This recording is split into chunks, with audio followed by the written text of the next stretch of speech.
ठीक है। तो इसमें और कई सारी चीज़ें हैं। एक पाइप ये नीचे से निकला है, ये किस चीज़ के लिए होगा? ये इनपुट के लिए। हाँ, डीजी के लिए जो डीजल गया है ना यहाँ से, तो इसमें एक वाल्व भी लगा हुआ है। वाल्व क्यों लगा हुआ है? हाँ भाई, कोई लीकेज हो जाए आगे या मुझे बंद करना है वाल्व, तो वाल्व से इसको बंद कर सकें। जब भी हम डीजी चलाते हैं तो जब ए चेक के अंदर हमारा ये भी आता है कि हमें ये वाल्व भी चेक करना है, और दूसरा ए चेक में क्या आता है कि हमें डीजल चेक करना है। डीजल कम है तो हम इसके अंदर और डीजल डाल देंगे। हेलो फ्रेंड्स, आप सब लोगों का स्वागत है स्किल्ड हिंदुस्तान में। आज हम लोग डीजी के बारे में काफ़ी कुछ समझेंगे।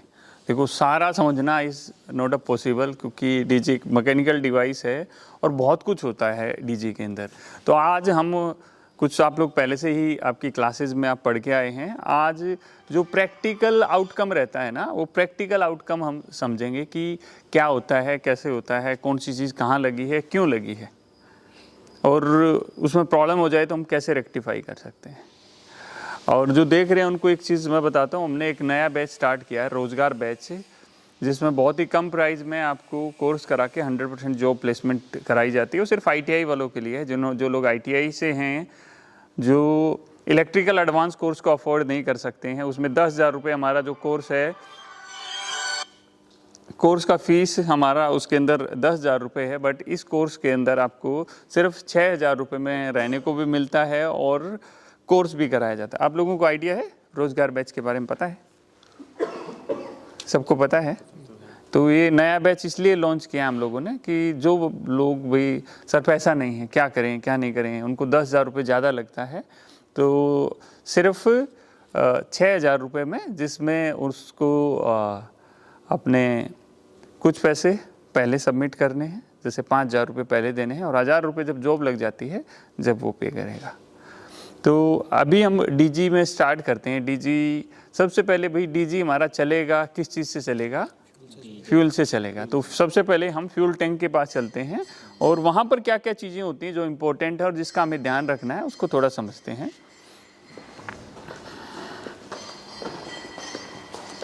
यहाँ पर थोड़ा अंधेरा हो तो आप लोग अपनी फ़ोन का टॉर्च वगैरह जला लेना, ठीक है। ये हमारे, जैसे वहाँ पर 4 डीजी लगे हुए हैं, तो 4 डीजी के लिए 1 2 3 4 टैंक हैं। 3 डीजी हैं, एक के लिए अभी स्पेस है, वो कनेक्ट नहीं किया गया है। तो यहाँ पर ये 4 डीजी हमारे लगे हुए हैं। तो कुछ चीज़ें हमें ना बेसिक अंडरस्टैंडिंग से पता लग जाती हैं कि जैसे ये क्या है हमारा लेवल इंडिकेटर, इसको बोलते हैं। हाँ, कितना हमारा डीजल है इसके अंदर, तो इसके थ्रू हमें पता लगता है। तो यहाँ पर हम देख पा रहे हैं, देखो यहाँ पर है, तो 400 यहाँ पर लिखा हुआ है, उससे थोड़ा नीचे गया है ये, तो 380-90 लीटर हम इसमें कह सकते हैं कि मेरा डीजल है, ठीक है। तो इसमें और कई सारी चीज़ें हैं। एक पाइप ये नीचे से निकला है, ये किस चीज़ के लिए होगा? ये इनपुट के लिए। हाँ, डीजी के लिए जो डीजल गया है ना यहाँ से, तो इसमें एक वाल्व भी लगा हुआ है। वाल्व क्यों लगा हुआ है? हाँ भाई, कोई लीकेज हो जाए आगे या मुझे बंद करना है वाल्व, तो वाल्व से इसको बंद कर सकें। जब भी हम डीजी चलाते हैं तो जब ए चेक के अंदर हमारा ये भी आता है कि हमें ये वाल्व भी चेक करना है, और दूसरा ए चेक में क्या आता है कि हमें डीजल चेक करना है। डीजल कम है तो हम इसके अंदर और डीजल डाल देंगे।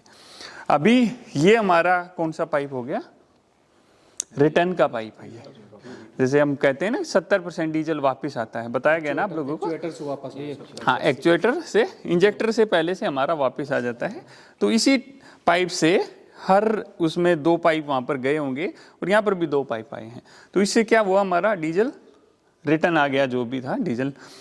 वहाँ पर एक ढक्कन सा देख रहे हैं, बड़ा ढक्कन है, वो किस चीज़ के लिए होगा? नहीं, वो है हमारे जो उसको क्लीन करने के लिए, टैंक को क्लीन करने के लिए हमने वहाँ पर ये पूरा सिस्टम दिया गया है। तो वहाँ से क्या करते हैं, कब क्लीन करते हैं? जब हमारा सी चेक या डी चेक होता है ना, तो उस दौरान हम पूरा तेल खाली करके इसमें कचरा वचरा आ जाता है, उसको क्लीन कर देते हैं। ये वाला पाइप हमारा ओवरफ्लो के लिए है भाई। वो वाला किस चीज़ के लिए है? इनके लिए। अगर मुझे डीजल डालना है तो मैं उस वाल्व को खोल दूंगा, हमारा डीजल टैंक के अंदर जाएगा। किसी वजह से मैं भूल गया और ऑयल हमारा डीजल है वो ओवरफ्लो हो जाएगा, ओवरफ्लो के यहाँ पर आएगा, यहाँ से फिर इस टैंक के अंदर जाएगा। इस टैंक में क्या है, इस टैंक से आप वहाँ देखोगे एक मोटर कनेक्टेड है और इसमें एक सेंसर लगा हुआ है, एक फ्लोट स्विच इसके अंदर लगा हुआ है। वो फ्लोट स्विच क्या करेगा, जैसे ही लेवल बढ़ेगा इसके अंदर डीजल आने लग जाएगा तो वो पंप को चालू कर देगा और बाहर एक यूँ समझो कि 5 से 10 हज़ार लीटर का अंडरग्राउंड टैंक हमने लगा रखा है, वो वापस उसी में भेज देगा। डीजल आता भी कहाँ से, आता भी वहीं से है। जैसे ये टैंक है, ये बैलेंसिंग टैंक है, इस टैंक में कहाँ से आता है, पीछे से ही आएगा डीजल, HSD यार्ड से हमारा आता है। तो इसमें जो डीजल यूज करते हैं, जैसे आप लोगों ने बोला HSD हाई स्पीड डीजल ही यूज करते हैं। क्यों यूज करते हैं उसके बारे में, एफिशिएंसी और कार्बन पार्टिकल्स उसके ना कम बनते हैं, तो इसलिए यहाँ पर हम नॉर्मल डीजल यूज नहीं कर सकते हैं। जहाँ हमारे डीजी की कैपेसिटी काफ़ी बड़ी है और यहाँ पर हम नॉर्मल डीजल यूज नहीं कर सकते हैं। तो यहाँ पर अगर बात करें तो ये इतनी चीज़ें होती हैं जो हमें चेक करनी होती हैं। जैसे ए चेक में हमने वाल चेक करना है, यहाँ से कोई लीकेज तो नहीं है, और हमारा लेवल चेक कर लेना है, कम है तो इन कर देना है। आप लोगों का कोई क्वेश्चन है यहाँ से? ये और ये क्या चीज़ है? देखो वो भी क्या रहता है ना, कभी मैनुअली मुझे डीजल डालना है तो मैनुअली डीजल डालने के लिए वो दे रखा है। और ये भाई अभी देखो सब खुला हुआ है, कोई एयर का कोई सिस्टम नहीं है। अगर यहाँ पे क्या कर रखा है ना, ये यूं इस टाइप में दे रखा है, कुछ एयर वगैरह हो तो एयर वगैरह यहाँ से निकल जाए, बट अभी ऑलरेडी वहाँ से इतनी जगह है तो यहाँ से एयर का कुछ मतलब बनता नहीं है। तो ये जब बिल्कुल पैक रहता है तो इसमें कुछ एयर वेयर नहीं बने, उस चीज़ के लिए ये सिस्टम दिया हुआ है। ठीक सर। और किसी का कोई क्वेश्चन? अगर इसमें डीजल डालना है तो कैसे करेंगे, हम उस वाल को खोलेंगे, वाल को खोलते इसमें डीजल चालू हो जाएगा और फिर हम यहीं पर खड़े रहेंगे जब तक डीजल डल रहा है और फिर वाल को बंद कर देंगे। वहाँ से चले ही जाएंगे कहीं तो हाँ बिल्कुल बिल्कुल, बट उस तरह का आप करते हैं तो आपको मैनेजमेंट को जवाब देना पड़ेगा भाई कैसे हो गया, ये गलती की हुई कैसे। ठीक है, तो इसका खास ध्यान रखना है कि ऐसा नहीं हो। वो मीटर का वो कितना डीजल इसके अंदर आया है उसकी रीडिंग वो लेता है।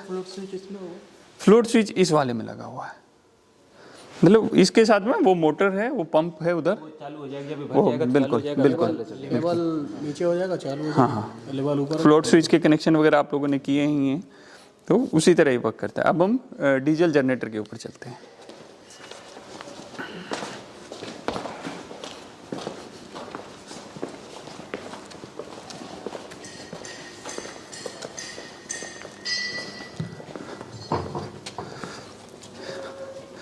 ये हमारा डीजल जनरेटर है। ये कौन सी टाइप का है, कोई देख के बताएगा इसको? कैसे पता लगा हमें? पाइपलाइन आ रही है वाटर की। एयर कूल्ड में और वाटर कूल्ड में देखने से क्या डिफरेंस मिलता है? एयर कूल्ड में सर रेडिएटर में फैन लगे होते हैं, ओके ओके, और वाटर कूल्ड में वाटर पाइपलाइन। बिल्कुल बिल्कुल बिल्कुल, ठीक है। तो अब हम आ जाते हैं वापस यहीं पर। वहाँ से हमने क्या देखा था, 2 पाइप हमारे आए हुए थे, तो 2 पाइप आए हैं। तो यहाँ देख के हम कैसे पता कर सकते हैं कि कौन सा इन है कौन सा आउट है, रिटर्न कौन सा है और इन कौन सा है? वाटर सेपरेटर में जाएगा डायरेक्ट। ये हमारा इन है। सबसे पहले वाटर सेपरेटर में गया, छोटा डीजी रहता है, एक वाटर सेपरेटर लगा रहता है, बड़ा है तो 2 लगे हुए हैं इसके अंदर। ठीक है, तो ये साइज का डीजी जिस हिसाब से बड़ा होता है उसी हिसाब से ये चीज़ें चेंज होती हैं। इसके बाद में हमारा ये आ जाता है वाटर, ये वाटर सेपरेटर हो गया, ये हमारा फ्यूल फिल्टर। ठीक है, फ्यूल फिल्टर हमारा कितने दिन में चेंज होता है? हमारा जब बी चेक होता है, बी चेक में चेंज करते हैं। ठीक है, यहाँ पर ये नट लगे रहते हैं, इनको खोलते हैं, ये जो लोहे का कप सा है ये नीचे की तरफ आ जाता है और इसी के अंदर फिल्टर रहता है, उसको फिर हम चेंज कर देते हैं। ठीक है, ये हमारा आ गया। ये इधर क्या चीज़ लगा हुआ है हमारा? ये हमारा पीटी पंप है। पीटी पंप के अंदर ये एक्चुएटर लगा हुआ है। इधर आ जाओ, इधर आ जाओ थोड़े से, थोड़ा उधर से ले जाओ सब लोग। ये क्या लगा हुआ है हमारा? एक्चुएटर। ये देखो, ये हमारी इसको डीसी सप्लाई आई है, जिसके हिसाब से ये इसको कंट्रोल किया जाता है कि कितना इसको ओपन होना है। ये इसके ऊपर देखेंगे ये सोनोलाइड कॉइल लगी हुई है। डीजी को जब ऑफ करने की कमांड आती है तो डीजी की सप्लाई, मतलब डीजल की सप्लाई को बंद कर देता है ये, और ये फिर आगे यहाँ एक जंक्शन में चला गया और यहाँ से फिर अंदर हमारे इंजेक्टर वगैरह में चला जाता है। क्लियर हुआ ये? अभी हमने पहले ये अभी ल्यूब ऑयल का थोड़ा सा समझ लेते हैं। ल्यूब ऑयल सम्प कहाँ है इसके अंदर? सबसे नीचे सबसे नीचे ये देखो, ये जो सबसे नीचे वाला एरिया है उसको सम्प बोलते हैं, ठीक है। इसमें कहाँ से डीजल ल्यूब ऑयल डाला जाता है वो भी आप लोगों को बताया। इसको क्या है? सम्प है। हाँ, पूरा ये नीचे ये जो सब देखेंगे नीचे पूरा सम्प है ये, ठीक है। अभी इसके अंदर सबसे पहले ल्यूब ऑयल कौन सा डाला जाता है? जो नॉर्मली 15 से 15W40, ठीक है। पूछा जाए तो इसके अंदर 15W40 डाला जाता है। उसका मतलब क्या होता है वो आप लोगों को बताया गया होगा टेम्परेचर के हिसाब से। अभी इसके अंदर है भाई जो ल्यूब ऑयल है वो और ल्यूब ऑयल पंप भी इसी के अंदर लगा हुआ है, अंदर ही है, बाहर नहीं दिखेगा वो। तो जैसे ही हमारा डीजी स्टार्ट होता है, हमारा क्रैंक शाफ्ट के साथ में पंप जुड़ा रहता है।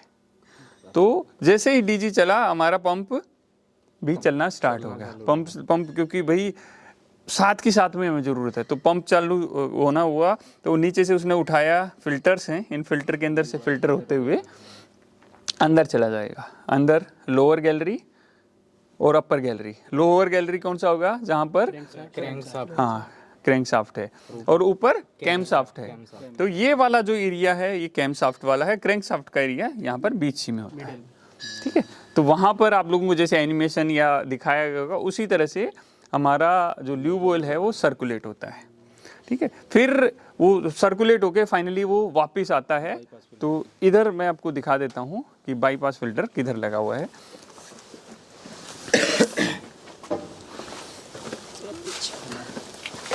साइड हो जाओ। ये हमारा क्या है? बाईपास फिल्टर है। इसके उधर भी देखेंगे यही फिल्टर मिलेगा। ये दो फिल्टर लगा रखे हैं बाईपास फिल्टर। जो मेन फिल्टर होता है वो थोड़ा सा ज़्यादा माइक्रोन का होता है और ये थोड़ा सा कम माइक्रोन का होता है, 10 से 15 माइक्रोन। बिल्कुल। ये है भाई मैंने चेक किया, मैंने ये देखो एक स्ट्रिप रहती है, मैंने स्ट्रिप को पकड़ा और इस स्ट्रिप को इस तरह बाहर निकाल लेते हैं और इस पर देखेंगे हमें दिख रहा है, देखो यहाँ पर, ठीक है। ये हाई है और या नीचे लो होगा। तो ये हमारा हाई से ऊपर नहीं होना चाहिए और लो से नीचे नहीं होना चाहिए। तो अगर मेरा लो से नीचे है, आपने सुबह ए चेक किया और देखा कि लो से नीचे है, तो क्या करेंगे हम इसके इस ढक्कन को खोलेंगे ऐसे करके और ल्यूब ऑयल जो रहेगा वो इसके अंदर डाल देंगे। हमारे पास रखा रहेगा सेपरेट ल्यूब ऑयल रहता है, वो इसके अंदर हम डाल देंगे और जब डालते टाइम ध्यान रखेंगे कि फैले नहीं। अगर फैल जाता है तो उसको कपड़े से अच्छी तरह साफ़ कर देंगे। कपड़े से अच्छी तरह साफ़ करना जहाँ जहाँ ल्यूब ऑयल लग गया वो इसलिए ज़रूरी होता है कि कहीं से अगर माइनर भी आपका ल्यूब ऑयल लीक हो रहा है किसी पाइप से, किसी सील से या कहीं से भी, तो हमें पता लग जाएगा। जब ये चेक करते हैं तो ये भी देखते हैं इसके चारों तरफ घूम के कि इसमें 3 चीज़ें डलती हैं। डीजल डलता है, एक ल्यूब ऑयल डलता है, एक कूलेंट डलता है। कहीं से कुछ लीकेज तो नहीं है, ये हमारा ए चेक में हमें चेक करना होता है। तो ये क्या हुआ, हमारा वापस सम्प में चला जाएगा यहाँ से। तो ये हमारा ल्यूब ऑयल वाला जो सिस्टम था वो क्लियर हो गया। एक चीज़ और होती है, ये यहाँ पर आप देखेंगे, इसको क्या बोलते हैं, किसी को आइडिया है? ये बताया नहीं गया होगा शायद आप लोगों को। इसको बोलते हैं ब्रीदर। ब्रीदर है। ब्रीदर से क्या मतलब है? ये ऐसा नहीं कि बाहर से सांस लेता है। जब हमारा ल्यूब ऑयल भाई ऊपर सिलेंडर है, पिस्टन है, जहाँ पर भी वो स्प्रे करता है तो उसका टेम्परेचर कितना होता है? बहुत ज़्यादा होता है, 500 डिग्री से भी ऊपर होता है। तो जब 500 डिग्री पर कोई चीज़ पड़ेगी तो कुछ जलेबीगा, ल्यूब ऑयल थोड़ा बहुत जलेबीगा, कुछ गैसेज भी बनेंगी। अगर सब कुछ सील पैक कर दिया हमने तो क्या होगा? फट जाएगा ये। तो वो गैसेज जो बन रही हैं ल्यूब ऑयल वाली, न कि डीजल वाली।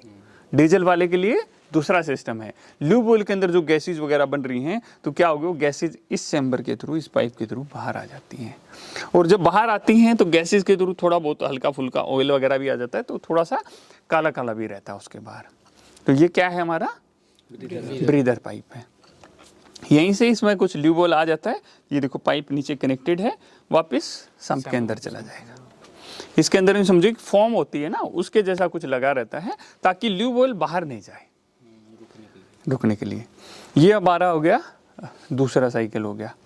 अभी हम बात करते हैं कूलेंट साइकिल के लिए। ये आप देखेंगे ये क्या चीज़ लगा हुआ है, कूलेंट पंप लगा हुआ है। यहाँ पर कहाँ कहाँ से होके कूलेंट जाता है, देखो कहीं पर भी स्टार्टिंग होगी तो कूलेंट पंप से ही होगी, जो भी स्टार्टिंग होगी कूलेंट पंप से ही होगी। और ये पंप भी किस चीज़ से जुड़ा हुआ है, क्रैंकशाफ्ट से। जब हमारा डीजी चलेगा तो ये भी तभी चलेगा, मैकेनिकली सिस्टम है, मैकेनिकल सिस्टम से जुड़ा हुआ है। तो इसके अंदर हमारा उधर कंडेंसर आप देखेंगे, दो कंडेंसर लगे हुए हैं, ये नीचे एक उधर, दो लगे हुए हैं इधर, ठीक है। एक ये ऊपर है, उसी की जैसा एक नीचे है जो थोड़ा सा दिख नहीं रहा है।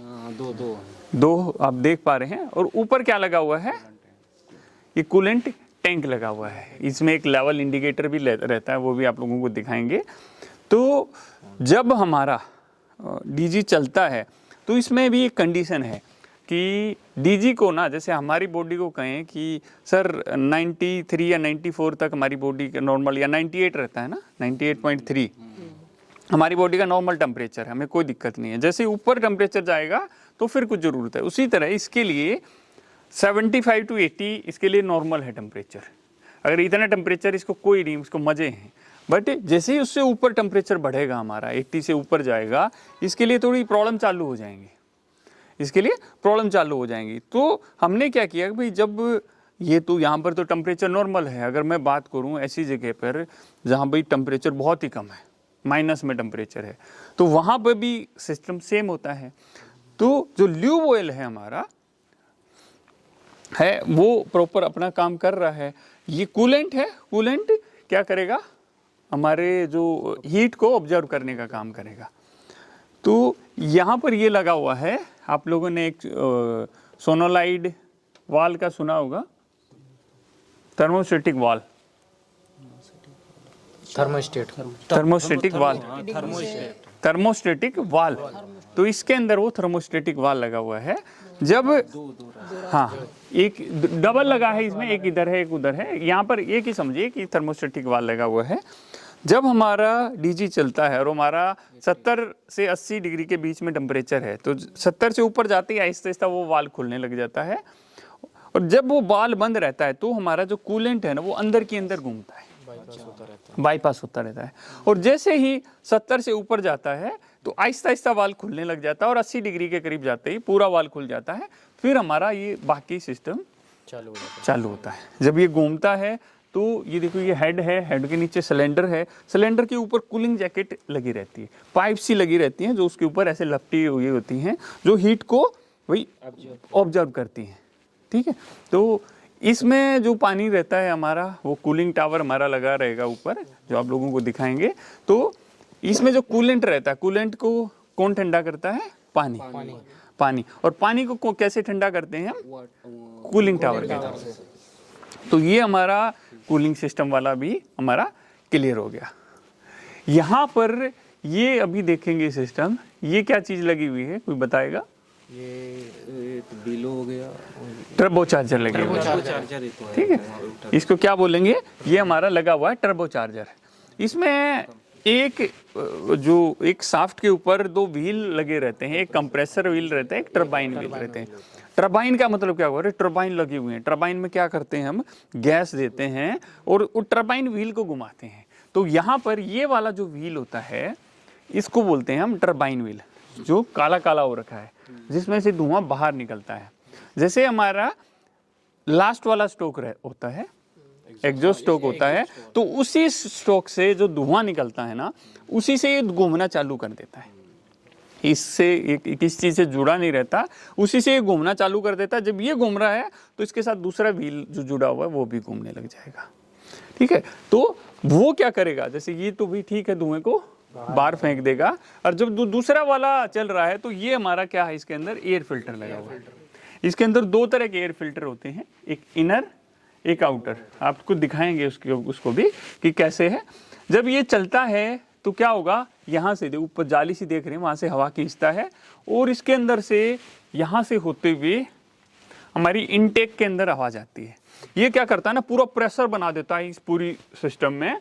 और जो भी वाल्व खुलता है वहाँ पर प्रेशर ऑलरेडी बना हुआ है, टक से अंदर चला जाता है। जैसे घर में कहें कि भाई प्रेशर टंकी का नीचे बना हुआ है, हम कोई भी टैप खोलेंगे तो पानी अपने आप आ जाएगा। तो उसी तरह जो भी वाल्व खुलता है यहाँ प्रेशर बन के रहता है, और वही जैसे ही खुलता है इनटेक वाल्व, प्रेशर से एयर अंदर चली जाती है, क्योंकि टर्बो चार्जर है, फुल प्रेशर से इसके अंदर एयर दे रहा है। ठीक है, अभी क्या है, ये वाला जो एरिया होता है इसको क्या बोलते हैं, आफ्टर कूलर बोलते हैं। आफ्टर कूलर से क्या मतलब है कि जो एयर हमारे सिलेंडर के अंदर जा रही है कंबशन के लिए, उसको हम ठंडा करते हैं। ये देखो, ये पाइप आप देख रहे हो, ये कहाँ से कनेक्टेड है, कूलिंग सिस्टम से कनेक्टेड है। तो इसके अंदर कुछ ट्यूब्स सी रहती हैं, वो उसके अंदर कूलेंट कंटिन्यू चलता रहता है। जब एयर हमारी कंबशन के लिए जाती है तो उस एयर को ये ठंडा करते हैं। इसको क्या बोलते हैं, आफ्टर कूलर। आफ्टर कूलर का काम क्या होता है कि जो एयर हमारी कंबशन के लिए जा रही है उसको ठंडा करना। अभी माइंड में एक क्वेश्चन और आ जाता है कि सर इसको ठंडा करने की क्या जरूरत है, जब अंदर जाके वो जलेगी ही तो ठंडा करने की क्या जरूरत है, कोई बताएगा? ऑक्सीजन सर ठंडा रहेगा तो ज़्यादा कंबशन हो। हाँ, देखो क्या होता है, कोई भी चीज़ गर्म होती है तो फैलती है वो। अगर हमने जो इसके अंदर एयर दे रहे हैं वो अगर ठंडी होगी तो ज़्यादा उसके अंदर आ जाएगी, ज़्यादा आ जाएगी तो अच्छी तरह से कंबशन हो पाएगा, आउटपुट अपना अच्छा हो जाएगा। कई बार क्या होता है, फिल्टर ब्लॉक हो गया है तो क्या होता है कि इसके अंदर ये देखिए क्या लगा हुआ है, वैक्यूम इंडिकेटर। वैक्यूम इंडिकेटर में देखो अभी तो ऊपर वाइट पत्ती सी दिख रही है इसमें। हाँ, तो फिल्टर चोक होगा तो एक स्प्रिंग रहता है, वो नीचे की तरफ आ जाता है। वो कैसे आएगा, फिल्टर ब्लॉक हो गया। ठीक है, यानी कि यहाँ से आवाज आ नहीं रही है, इसने तो खींच रहा है ना, ये पीछे से ये तो खींच रहा है, तो भाई प्रेशर बन गया, इस पाइप के बीच में प्रेशर बन गया तो वैक्यूम इंडिकेटर नीचे की तरफ आ गया। तो एक पत्ती सी रहती है, फिर इसको रीसेट कैसे करना है, इसके ऊपर एक बटन रहता है, उसको दबा देंगे तो रीसेट हो जाएगा। रीसेट करने का भी एक फंडा रहता है, पहले सही करेंगे, पहले हम एयर फिल्टर को बाहर निकालेंगे। मेरे पास नया एयर फिल्टर है तो नया एयर फिल्टर लगा देंगे। प्राइमरी चीज़ होती है यही कि नया एयर फिल्टर लगाना है हमें। मेरे पास नहीं है तो हम क्या करेंगे, उसको क्लीन करेंगे, जिसको अंदर से बाहर की तरफ उसमें ब्लोअर से एयर मारेंगे और फिर इसको हम फिट कर देंगे और फिर उसको रीसेट कर देंगे। अगर मैं इसको भाई, इसका अलार्म क्या हमारे कंट्रोल पैनल के ऊपर आता है, इसका अलार्म हमारे कंट्रोल पैनल पे नहीं आता है। ठीक है, क्यों नहीं आता है, क्योंकि इससे कोई वायर कनेक्टेड नहीं है। अगर ये इंडिकेशन आ गया तो क्या होगा, हमारा जो डीजी का साउंड चेंज हो जाता है, जो स्मोक ऊपर जा रहा है वो ब्लैक हो जाता है, एफिशिएंसी डाउन हो जाती है। तो इस तरह के रीजन्स हैं। जब आपको कोई पूछा जाएगा कि भाई एफिशिएंसी डाउन हो रही है तो किस वजह से हो सकती है, या ब्लैक स्मोक आ रहा है किस लिए, तो एक रीजन ये भी होता है कि एयर फिल्टर से एयर प्रॉपर नहीं आ रही है, तो हमारी एफिशिएंसी भी कम होगी और जो स्मोक बाहर जा रहा है वो भी ब्लैक जाएगा। 3 तरह के हमारे स्मोक होते हैं। कौन से होते हैं? ग्रे होता है, ग्रे और ब्लू। ब्लैक है हमारा, ब्लू है, वाइट है, ग्रे है। तो 4 तरह के हो गए हमारे। तो इसमें से सबसे बढ़िया स्मोक कौन सा है? ग्रे का मतलब क्या है कि भाई प्रॉपर कंबशन हो रहा है। ग्रे क्या होता है, जब चलता है ना तो हल्का हल्का दिखेगा, तो धुआं जैसा जा रहा है बट दिखता नहीं है धुआं। ब्लैक में ब्लैक दिखेगा। जब हम डीजी को चलाते हैं स्टार्टिंग में ब्लैक स्मोक आता ही आता है। और सबसे खतरनाक कौन सा स्मोक है? ब्लू स्मोक हमारा सबसे खतरनाक है। ल्यूब ऑयल और डीजल कहीं आपस में मिल रहे हैं तो समझो कि हमारा ये वाला स्मोक हमारा आ रहा है। इसके बाद में क्या रह गया, हमारा वाइट स्मोक रह गया। अगर हमारे डीजल के अंदर पानी मिल के आ रहा है, मतलब मॉइस्चर है हल्का फुल्का या पानी मिला हुआ है, तो वाइट स्मोक आएगा। तो ये 4 हमारे स्मोक होते हैं। तो पानी कब मिलेगा सर? वाटर सेपरेटर, देखो वाटर सेपरेटर भी पीछे से ज़्यादा पानी आ गया, वाटर सेपरेटर भी सेपरेट नहीं कर पा रहा है, या अब बच्चे ने नेग्लिजेंसी कर दी, वाटर सेपरेट भरा पड़ा है, अरे ठीक है, तो भी उस कंडीशन में आ सकता है। ब्लैक स्मोक ओवरलोड की कंडीशन में कई सारे कारण होते हैं। भाई आपका इंजेक्टर का कैलिब्रेशन ज़्यादा होगा, डीजल ज़्यादा जा रहा है। जब कंबशन अच्छी तरह से नहीं होगा ना, लो कंबशन होगा, उस कंडीशन में हमारा, आप डीजल की जगह और कुछ डीजल में मिला दिया किसी ने और कुछ यूज कर रहे हैं, उस कंडीशन में भी ये चीज़ आएगा। लो ग्रेड डीजल यूज कर रहे हैं, उस कंडीशन में भी आएगा। तो कई सारे कारण हैं उसके। अभी यहाँ पर आप देखेंगे एक पंप सा भी लगा हुआ है, ये ल्यूब ऑयल से रिलेटेड है। इसको बोलते हैं हम, कौन सा पंप बोलते हैं? Pressure timing primary primary lube oil pump इसको बोलते हैं।